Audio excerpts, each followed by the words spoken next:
মহাবিশ্বে এমন এক রহস্য আছে যা বিজ্ঞানীদের ঘুম কেড়ে নিয়েছে। ব্ল্যাক হোল এমন একটা জায়গা যেখান থেকে আলোও পালাতে পারে না। কল্পনা করো তো, তুমি সেখানে দাঁড়িয়ে আছো আর সময় যেন থেমে যাচ্ছে।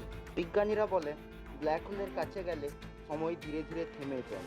তোমার কাছে হয়তো মিনিট যাচ্ছে, কিন্তু বাইরে দাঁড়ানো কারোর কাছে মনে হবে হাজার হাজার বছর কেটে গেছে। অদ্ভুত ব্যাপার হলো, তুমি নিজে টেরই পাবে না তুমি ভেতরে এগিয়ে যাচ্ছ, কিন্তু বাইরে থেকে দেখলে যেন তুমি আটকে আছো। এটাকেই বলা হয় ফ্রোজেন ইন টাইম। তাহলে প্রশ্ন হলো, ব্ল্যাক হোল কি কেবল সব কিছুই গ্রাস করে, নাকি এটি আসলে এক পোর্টাল, আরেক মহাবিশ্বে যাবার দরজা? রহস্য শেষ নেই। আর সত্যি হলো, তুমি এখনো এর কেবলমাত্র সামান্য অংশই শুনলে। আরো অজানা রহস্য জানতে চাইলে এখনই সাবস্ক্রাইব করো, কারণ সত্য কখনো অপেক্ষা করে না।